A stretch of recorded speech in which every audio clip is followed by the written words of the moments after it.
Okay, let's get it. Black girl magic dripping. Yeah, she's on a mission. Keeping our culture lifted. Now you can watch and listen. And Tammi Mac. Oh, what show is that? It's the Tammi Mac Show on Fox Soul. Tammi Mac, ay, Tammi Mac, yeah, who that? Tammi Mac, ay, so you know this Tammi Mac, ay, Tammi Mac. Welcome to the Tammi Mac Late Show on Fox Soul. I am Tammi Mac. Hi, y'all. So the Black community in the South has always been tainted with the realities of racial division and disparities, which led many Blacks to move north or west in search of opportunities and an overall better life. However, in 2021, we are now seeing many Blacks migrate back to the South, where land, and it makes me think of going back to Cali. Now I'm going back to Texas. Oh, I don't know how South Texas is. Southwest, I don't know, Southeast. Okay, so anyway, my point is, folks is moving back to the South, where land and home ownership are more attainable and more jobs are available as Southern cities grow. But the question is, has the South changed enough for Blacks to feel welcomed back? Well, tonight, the business of being Black is the great Black migration back to the South. And to kick things off, please welcome, oh my goodness, we love him. We love him so dearly. It is Georgia's correspondent for The Intercept and columnist for Decatur's, George Chidi is here. Hey, George. I'm happy to be here. Thank you so much. So let's talk about, listen, if anybody knows about this great migration of Black people coming to the South, it's you who are in Georgia, the state that flipped from red to blue. Was this because of Black people moving down South, do you think? I think yes. Like the short answer is yes, absolutely. That was the margin of victory. That was 15,000 votes. 75,000 people move to Metro Atlanta every year. 2/3 of the people who are moving here are African American. Like it's the center place for African American migration in the United States. Like there's a thing that people say on the street. It's like, Atlanta, we're full. Like stop. In part because our housing prices. No more room at the inn, huh? You would think there's actually room here. Historically, Atlanta had more people in it in 1960 than it does today. Like, that's how significant the out-migration was. That's how significant white flight was from the city itself. We're only now starting to get back to the numbers that we were at in 1970. Mm-hmm. So there is room, except our prices are going crazy. And there's a real split between the folks who are moving here and the folks who were born and raised here. Mm. Like there's an economic split, and it's something that people don't talk about enough. So what is the economic split? What is that? What is that about? So Atlanta is the most unequal city in the United States right now. The average income for a white household in Atlanta is about $83,000 a year. For a Black household, it's about $28,000 a year. Biggest split in the United States. So that is interesting because I live in Los Angeles, California, and I know for a fact that most people, when I first moved here 10 years ago, half of the people I knew are now living in Atlanta, are now living in some parts of Georgia. And so do you think that people who are migrating to the South don't realize this disparity that you talk about when it comes to how much people are making? Amazingly, I don't think they always see it, because a lot of the folks who are moving here from out of state tend to be more affluent than the people who were born here.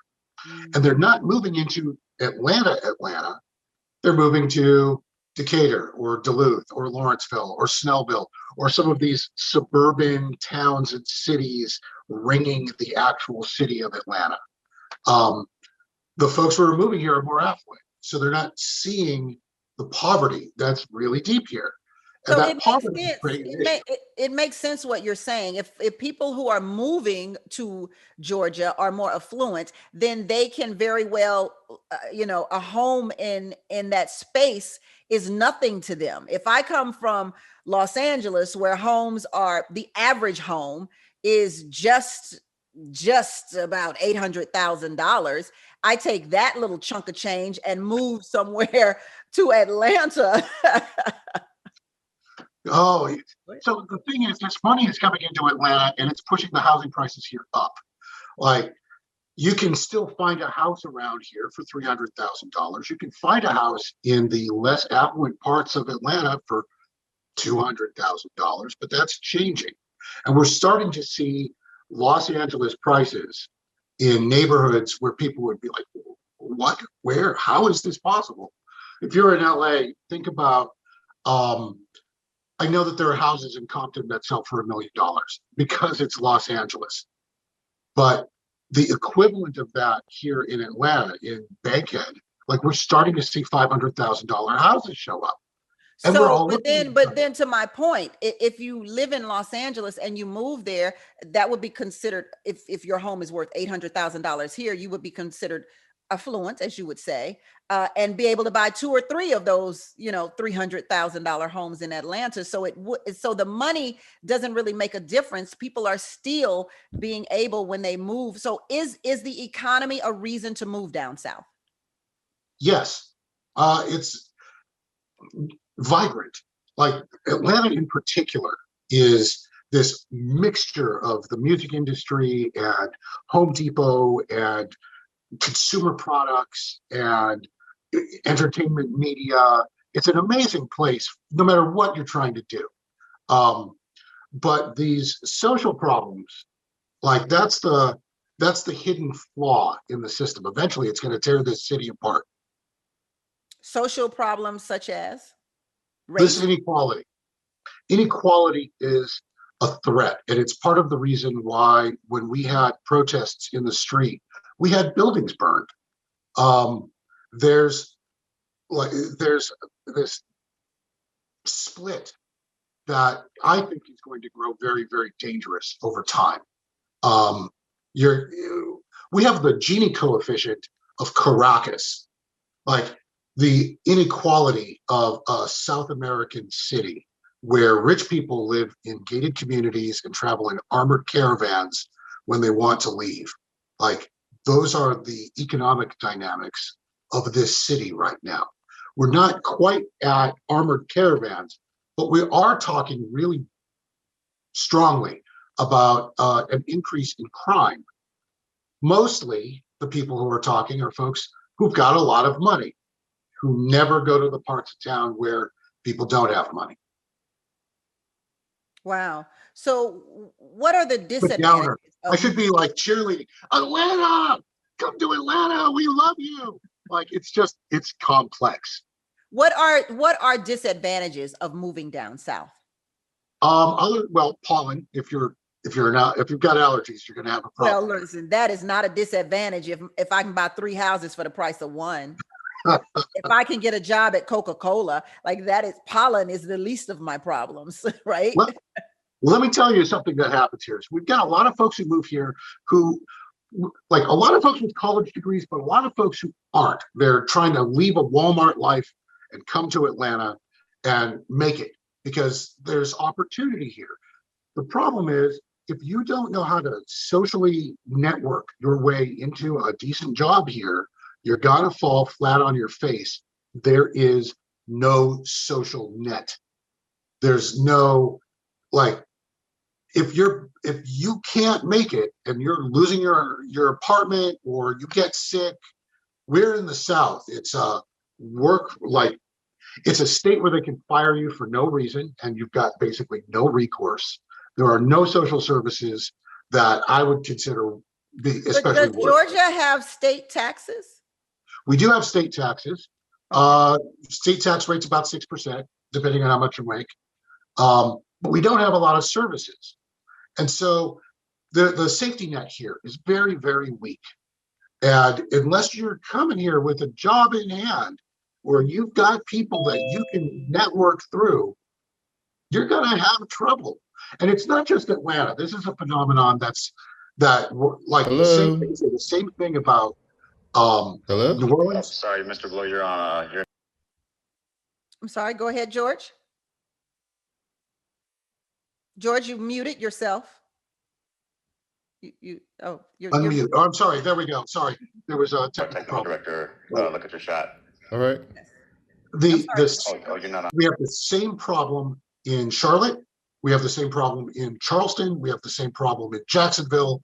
Not a lot of social services, and it can be a difficult environment to break into unless you've got friends. Right. Well, I think that's anywhere you go, though. There's got to be a reason that people are moving down south. What would the reason be, George? Well, we are Black Mecca here, like in Atlanta. What about Texas? What about Texas? Maybe I think a lot of this is being driven by housing prices. Hmm. A lot of this is being driven by the idea that you can get a reasonable job and still find a place where you can buy and start building equity. And that equity, particularly for African Americans who are looking to climb the economic ladder, equity is everything. And this is the place where you can obtain it. Well, George, I want to thank you so much for sharing with us why Black folk are migrating to the South, and particularly Atlanta, which seems to be the new Hollywood. So I thank you for being on the show for these last 6 weeks. I really appreciate you and the work that you do in Atlanta and the work that you've done here for us, and I hope to make it on your show one of these days. So I appreciate it. Have a great, great rest of your week, George. We're going to come right back on the Tammi Mack Late Show on Fox Soul. Welcome back to the Tammi Mack Late Show on Fox Soul. Tonight, the business of being Black is the Great Black Migration. We can just call it the Great Migration, right? Back to the South. Joining the conversation now is Emory University's Assistant Professor of African American Studies, Dr. Jessica Lynn Stewart. Hi, Dr. Stewart. Hi, thank you for having me. Professor, author, and media contributor, Dr. Kenesha Grant. Hi, Dr. Grant. Hi, thank you. And New York Times columnist and New York Times bestselling author of The Devil You Know, a Black Power Manifesto, Charles Blow. Hi, Charles. Hello, how are you? Hi, welcome to the show, everyone. I'd like to kick this next segment off with the question that we traditionally ask on the Tammi Mack Late Show each and every night, and that's why. More specifically, why should Black people care? So I'll start with you, Dr. Stewart. Why should Black people care about migrating to the South in 2021? Yes, I think one of the main reasons why Black people should care is because it's going to have an impact on Black politics, on American politics at large, as well as Black culture. And so I think in terms of also thinking about policy preferences and how united we are as a people, I think this division in terms of place is going to play a big part of that. Charles, why should Black people care about migrating to the South? You should care because you don't have political power where you are. The only political power that Black people really have in America right now is municipal power. They're able to elect mayors in some cities, but there are 1,200 majority Black cities in America right now. 90% of them are in the South, by the way. There's not a single majority Black incorporated city in the entire state of California. There's only one incorporated majority Black city in the entire state of New York, and that is Yonkers. There are 2 million Black people in New York City. That is more than in some states in America, a few states. But those people have not been able to elect a Black mayor, but once in the entire history of the city of New York. And that was 30 years ago with David Dinkins. And it looks like this time around, if you look at the polling, they won't even do it again this time. Wow. What does that mean? How do you have that many people in one place and your political power is impotent? We'll talk about that. Dr. Grant, why should Black people care about migrating to the South? I think we've heard some very good reasons to think about it. I would add to those that the return migration is already happening. We place it at a start date of 1970. So if you want to think about being thoughtful about how we participate in migration and not just having the migration happen to you, being thoughtful about your politics and not just having your politics happen to you, then I think it's important for people to think about this as a thing that's already happening and decide what they will do in terms of how it's happening and what they will do in terms of what we should see in our near future.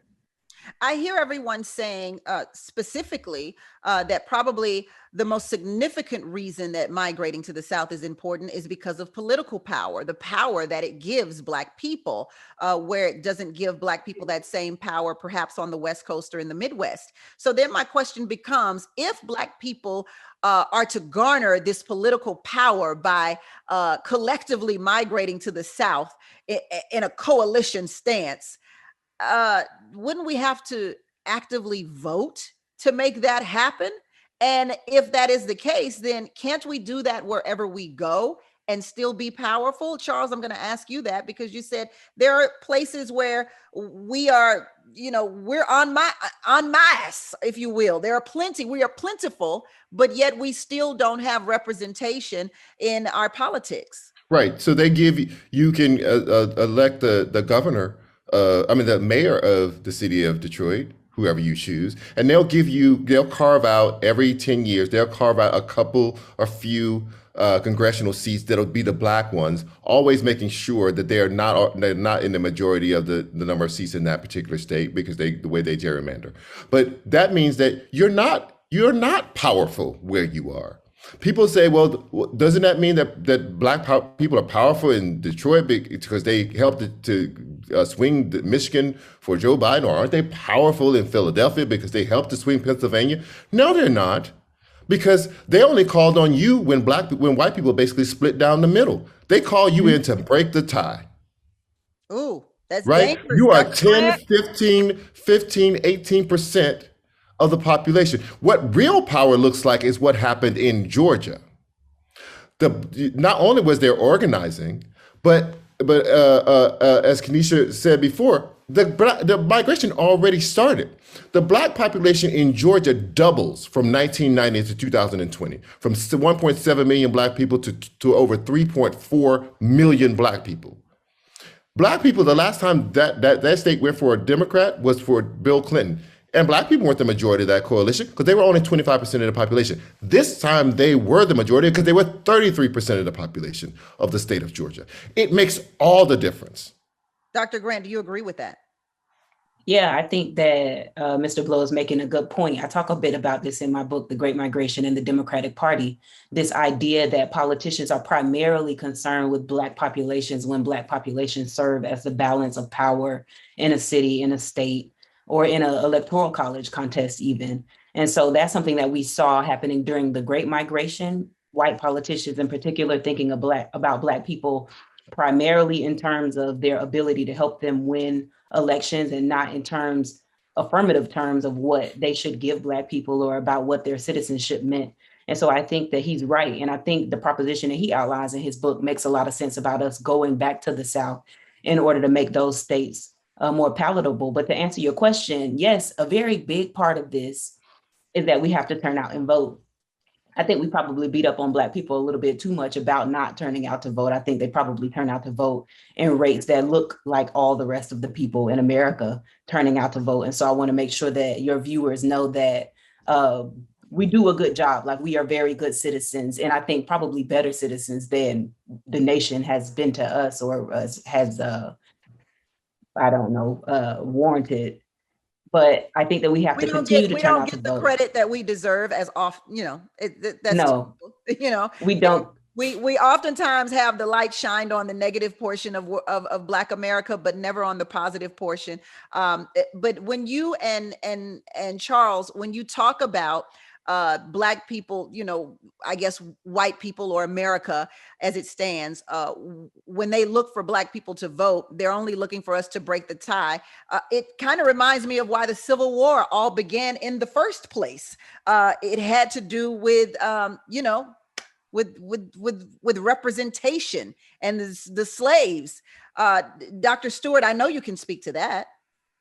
Right. So thinking about the idea of, 3/5 and wanting to, like, how do we count Black people, or at that time, how do we account slaves in the census was a big part of it. I also wanted to say that when we think about, to your last point, about voting, we have to also think about who's leaving, right? So think about the fact that you will have a lot of upwardly mobile, a lot of times, people who are in college who are leaving and are going away to school and not coming back. So I also think that plays a big part in terms of how it starts to depress the voting power or the politics for Black people in these places that they've left. And again, like you say, it becomes, you have a more fragile Black electorate in these places, which allows for places to kind of play these games where it's, as Mr. Blow was talking about, kind of dividing, using, manipulating in terms of local elections, only calling on you when you need, and we don't have a lot of, in terms of like patronage or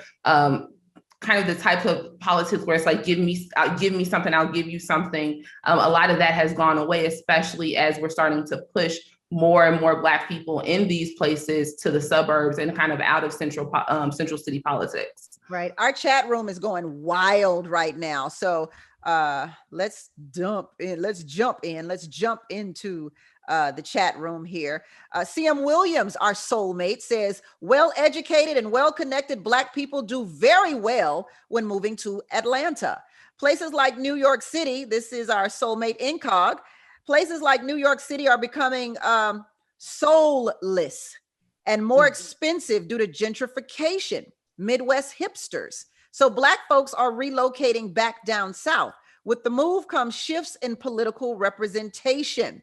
I want to ask Deborah, let's get Deborah in. Since the pandemic, my friend moved from Queens, New York to Georgia. Since she is working from home, she loves it. She loves it. So let's go to what Incog says. I don't know, does a city being soulless have anything to do with Black people migrating to the South once again? Anyone can take that question. I think that you happen to have a bunch of people. Well, you got two people who are trained in political science and another person who's interested in politics. So we're going to talk about it in terms of politics. But I think when I'm thinking about moving to Washington, D.C., I'm thinking about going to a place where other Black people are. And so for sure, I think part of the thing that we haven't talked about is the culture and people wanting to be in a like-minded community and be around people who they can see themselves in, and having elected officials who look like them, or teachers or whoever in the professional world that looks like them. And so for sure, I think there's something to be said about the cultural piece of it, wanting to be around your people in addition to the political piece of it. Dr. Stewart, when we ask why should Black people care, you said Black people should care about migrating to the South because of Black politics, because of American politics, and because of Black culture. So you kind of spoke to a certain soul. What did you mean by the culture is one of the reasons we should, or Black people should care about migrating to the South? Absolutely. And I think in terms of that whole soulless, I'm pretty sure that there are, Black folks in Detroit, Black folks in New York City, Black folks in Chicago would take, kind of issue with saying that, there's a lack of soul in those places. I think if anything, a lot of Black communities have been isolated, neglected, disinvested, which has, extracted some of the heart of that. And gentrification absolutely plays a part in it. But I think there's still soul there. And I almost sometimes wish that local politicians would realize that that's something that should be celebrated. And I think when you go to places like Atlanta, you do get a vibe, you get a feeling like Black people are not just tolerated here, but instead they are really an integral part of what's happening, right? That what they want to see matters. And I think you don't get that in a lot of those Rust Belt cities, which is what lends to the idea that they are soulless. But they still have some gems there that we can't just completely dismiss. I've been watching this movie called Them. It's a kind of a horror, kind of sci-fi-ish movie. I don't know if you all are familiar with it, but in the movie, this Black couple kind of moves to this white neighborhood, and it's set, I think, somewhere in the 60s. And they're the only Black family in the neighborhood, and the mother of the family gets so distraught being the only Black person that she goes back to where they came from, which was a Black neighborhood, and she all of a sudden becomes very happy and delighted and happy to do these dances and see people with hair, somebody that could actually do her hair, that kind of thing. So Charles, do you think that the culture and the soul is one reason why Black people are moving to the South again? Well, I'll say a number of things. Number one, for the entire history that Black people have been on the soil that is now America, most of them have been in the South. So your lineage in the South is 400 years old or better. If you walk through a graveyard here in New York, you might be able to find one, two, maybe headstones for your family. I walked through a cemetery in Louisiana, where I am from, and the gravestones go back so far you can't even tell what they used to say. And it just reminds me that I'm rooted in a place. But secondly, it is important to remember, like I said before, that the municipal South is Black. The big cities in the South. One thing that happened with white flight, particularly in southern cities, is that they moved out into the often unincorporated zones, in the burbs, in the exurbs. So they are, that's what's happening in this case with Green in near Monroe. The state troopers are almost all white because they're patrolling the area where white people have moved out into. They're unincorporated.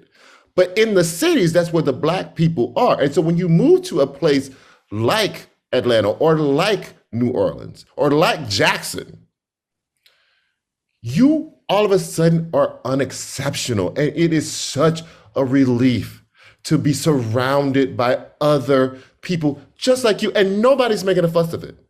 You got so used to living in white space where you were the only one in the class, you were the only one in the room, you were the only one in the meeting, you were the only one in the department, that you started to believe that the singularity was the thing. That is what made you exceptional, rather than being in community with people who are just like you, just as exceptional, just as smart, and realizing that that is where the power is. That is where the beauty is. That is where the community is. Absolutely. Deborah Will says the Black community, when it comes to politics, have to stick and stay and not get frustrated with the process. We are going to continue to talk about the Great Migration to the South when we return on the Tammi Mack Late Show on Fox Soul. Welcome back to the Tammi Mack Late Show on Fox Soul, where tonight the business of being Black is the Great Migration. Black folk moving back to the South. Joining the conversation are Emory University's Assistant Professor of African American Studies, Dr. Jessica Lynn Stewart, Professor, Author, and Media Contributor, Dr. Kanisha Grant, and New York Times columnist and New York Times best-selling author of The Devil You Know, A Black Power Manifesto, Charles Blow. So I want to get this straight before we move forward, and I'll ask you, Dr. Grant, what is the Great Migration? I'm so glad you asked. The Great Migration is a movement of about 6 million Black people from the South to places outside the South between 1915 and 1970. It changed the way that the population is distributed throughout, the Black population is distributed throughout the United States. I would argue that it changed American politics, and any kind of notions that we have of the current Democratic Party are tied up in that movement. It's also important to note that there's a parallel movement of white people happening where they are leaving the South and also going to the North, but we talk less about that. And so when you're thinking about how you want to understand this return migration, it might be important to think about what they are doing too, because that has implications for our political strength. But they left because they were facing challenges in the South, challenges that we know, the horrors that we know. They were facing economic challenges. They were facing political challenges. They were facing challenges of being able to be fully human and fully citizens. And they left seeking jobs. They left seeking citizenship. They left seeking honorable lives, and scattered in places across the United States. Some of them stayed in the South and left rural places to settle in urban places. But many of them, as you know, left those urban places in the South, headed to places that were directly north of where they started from. If you were from Florida, you might end up in New York. If you were from Alabama, you might end up in Detroit. If you were from Texas, you might end up in LA. I want to talk about the North. Is there a delusion about the urban North? African Americans depicted the North as a place where Blacks could escape segregation and pursue their dreams of a better life. But let's be clear, there was still racism in the North. This is America. It is one country. And there is no part of America that is greater than the other, in my opinion, when it comes to the systemic racism or the difference that the way that people treat Black people differently. Would you like to speak to that, Dr. Stewart? Absolutely. I would say something that I try to talk about in my research oftentimes is pushing against the South, non-South binary, right? This idea that the South is uniquely racially hostile and everywhere else in America is just a racial utopia. That's not true. And oftentimes during the Great Migration, when those Blacks did come up north, they weren't met with a land full of milk and honey. They were also met with racial hostility. The jobs were not as plentiful as may have been promised to them. So, and then in terms of housing conditions, they found a lot of things that were not necessarily what they thought they would be. I remember going to a museum in Jackson, Mississippi, and they actually had some of the letters that those people sent back home to kind of say, like, I'm struggling up here too. It's not that great. And so I think it is important that not only do we not always kind of romanticize the North, but when we're talking about the reverse Great Migration, this movement of Black people to the South, we shouldn't be romanticizing the South either, right? Everywhere in the South is not Atlanta. You have to still consider what's happening in the Mississippi Delta. You have to consider issues with access to healthcare, right? And even think about, I think like your previous guest talked about, housing issues in Atlanta are huge right now. So again, we can't romanticize any one place as being this great racial utopia. And if anything, there may be pockets of progress, but there are also pockets of deep poverty and strife, and that has always been the case across time. Yeah, even on the West Coast, there is no affirmative action. They voted against affirmative action. So I agree with you there. We oftentimes romanticize these pockets of America as if they're greater than another part, but it is all in totality America. Charles, let's talk about that, please.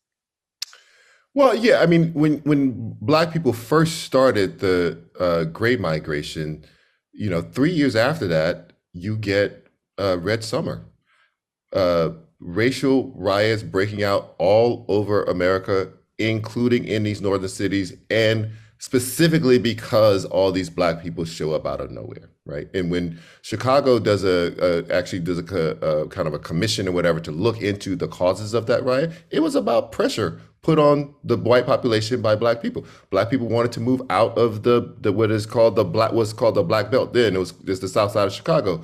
They tried to move out, they would bomb those houses, whatever, and that added to this racial strife. So yes, there are, from the very beginning, there were problems with the idea of, I think Jessica said, the binary of the North-South binary. That is highly problematic. I also, though, want to make sure that when we talk about acquiring Black power through consolidation of population, that we don't even buy into the mythology of utopias even existing. Even if you have a Black majority of a state, you're not going to get utopia. Mm-hmm. So I don't want people to think that is the result or that is even the aim. The aim, if racial majorities produce utopias, every white person in America would be happy right now because every state except Hawaii has been majority white for the last 90 years. Right now, there are 7 states where the white population is over 95% of the population of those states. Surely all those white people are happy and thriving, and there's no scarcity, and there's no income inequality, and nobody's is hungry, and nobody's impoverished. That's not true. You still get it. So what I'm saying to Black people is, don't make a decision because you think it's going to solve all problems. I'm saying make a decision because in the aggregate, people do better when they don't have to struggle under white supremacy than when they do. The object here is to remove white supremacy as a weight against your progress so that you rise and fall on your own merits in a capitalist system which is already predatory. It is going to remain predatory. Yeah. We're going to take a quick break and we are going to come right back on the Tammi Mac Late Show on Fox Soul.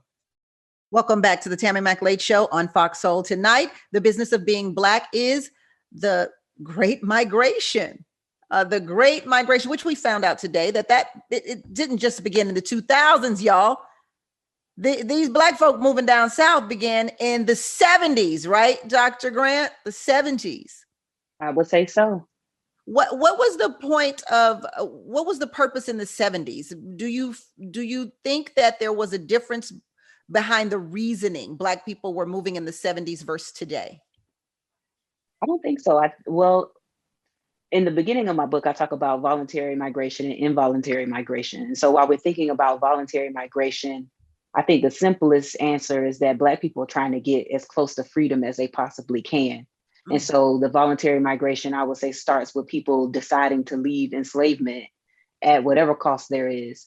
And I think during the Great Migration, that trying to get free looks like trying to have a little bit more money or trying to vote where they could not vote, or trying to be respected and be able to be in organizations or worship in peace without worry about being bombed. I think in the 1970s, some of those same trend lines continue. People are trying to be free. They're looking for work. They decided that they don't actually like the North. They find it's not as a utopia as they thought it might be, or it's not as inexpensive as it needs to be in order to be sustainable. And so some of the children of the migrants start to make the decision to come back to the South. And I think some individuals who might have imagined that they would be in these cities in the North forever decide that it makes more sense financially, potentially politically, and economically in terms of job chances to move to the South, where they can get more bang for their buck and they can be back home with their people. Our soulmate here says, question for the panel. Do you believe part of the reason why Black people are still having issues politically is due to lack of substantial monetary contributions to political campaigns? Do you believe finances for campaigns are a part of the reason Black folk are moving down South, Dr. Stewart? Well, I would say we know from the literature that politicians tend to pay attention more to middle class voters. So, I mean, just because we think of them as being the more median voter, right? However, and so we don't really factor into a lot of times political contributions, but that does matter, right? But it also matters in terms of the size of the middle class population, because we know that they are more likely to vote. Because for some populations, voting is seen as a luxury, right? Not everywhere are you going to get off work to go vote. And so therefore it's like, well, I have to find a babysitter, maybe the polls are closing early.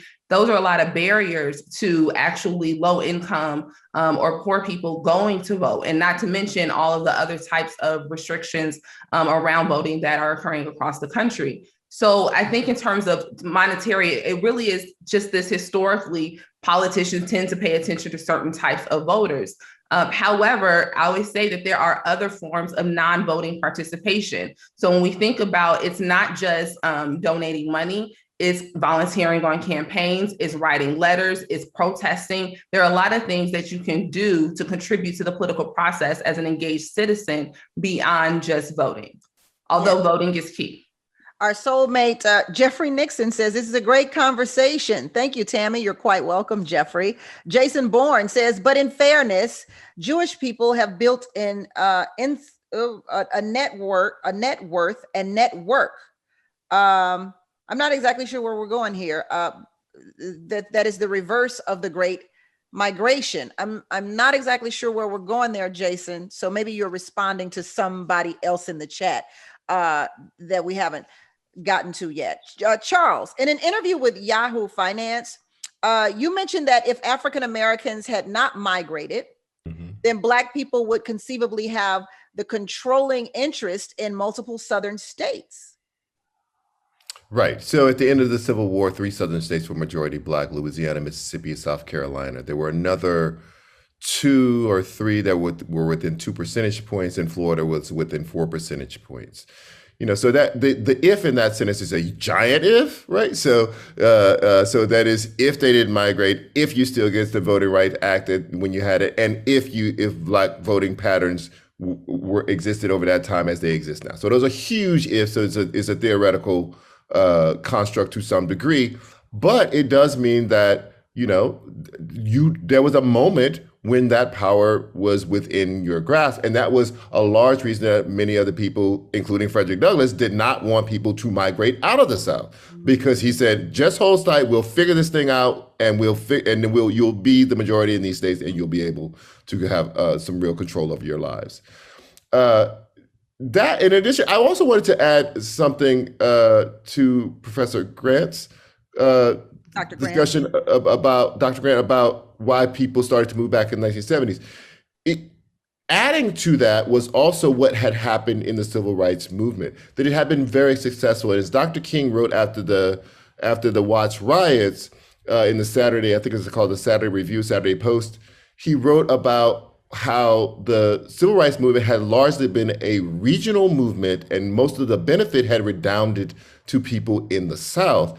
And that people outside the South looked at that and looked at their own circumstances and realized that they had not gotten better over that 10 years of the civil rights movement, but gotten worse in cities like Los Angeles and Detroit and Chicago and New York. And there was a lot of disenchantment with a static existence in those northern and western cities, while there seemed to be some progress on the racial front in southern cities. And that just added to a number of different, a big gumbo of reasons why people moved back. But I think that idea that there was movement in the South, in addition to the culture, people being there and having sent their kids back there every summer as well, was adding to that. I know I think that's right. Go ahead, Dr. Grant. I think that's right. I wanted to add about that big if. One of the things I find in my book in the research is that a part of the reason that we get the Civil Rights Act of 1964, the Voting Rights Act of 65, is to do with the work that legislators who are elected to office in the North, Black legislators, are doing to push for rights in the South. And so I think that is an important thing as we think about return migration. People who lived outside the region were able to push for change in another region. So if we think about this, it might be another kind of thing for you to think about if you are watching this and interested to go to the South, knowing that you might move there and take your political power there. We have a historical precedent for that in the Great Migration, in that those people went to the North, were able to register to vote, were able to get elected to office. It was a struggle, so let me be clear about that, but they were able to do it, and there was change that came from it. It's possible that we can have that happen again now. Can I add?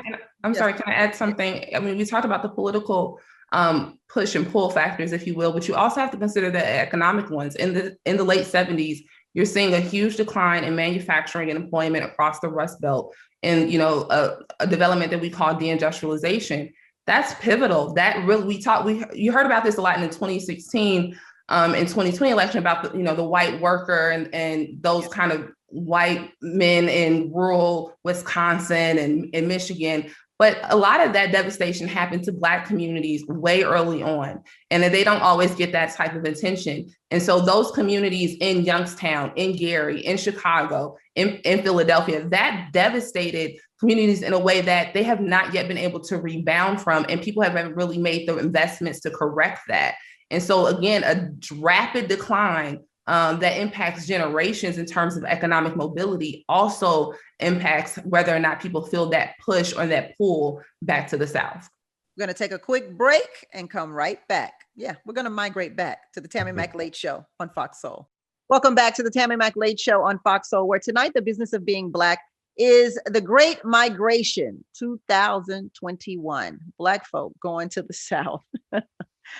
It's funny to me because I come from the South and moved to LA, but I've been all over the South. I'm born and raised in Houston. Then I graduated from Bennett College, which is an HBCU in Greensboro, North Carolina, and then the University of North Carolina, and then Birmingham, Alabama. So to be on the West Coast, I definitely can tell the difference between a more liberal state. That's for sure. Let's talk, Dr. Stewart, about what you are up to. You are currently working on a book, Are We There Yet? And you're working on listen, we ready for some reparations. You're working on a $5 million grant that's going to assist in the study of reparations. I've always wanted to know why they got to study it. Don't study it, just write the check. Absolutely. So yes, I'm very happy to, I'm currently working on my first book, which is, like you said, titled, Are We There Yet? Race, Place, and Black Progress. It's based off some work I've been doing for years where I look at particularly public opinion. So I always say, does a Black woman from Buckhead think the same about racial progress as a Black woman from the South Side of Chicago? And I have the data going from 1969 to 2021. It's about to come out that says that, no, there is definitely some spatial variation in how Black people are thinking about issues. And yes, the Mellon grant through the Mellon Foundation is $5 million. It's a collection of schools. It's headed by University of Michigan. Me and two of my other colleagues at Emory, we represent the group that's studying here based in Atlanta about community-based reparations. So we're really excited to get started and get into the community and see what Black people think about what they want and what we should do. Thank you for that work. I believe that, just my little input, when I think about reparations, I actually think about tax-free. Black folks shouldn't have to pay taxes for X amount of years, and absolutely have their college tuition waived throughout generations. Dr. Grant, you've talked about that book throughout the show. Now, where can we get it, and what is it titled? Break it down for us.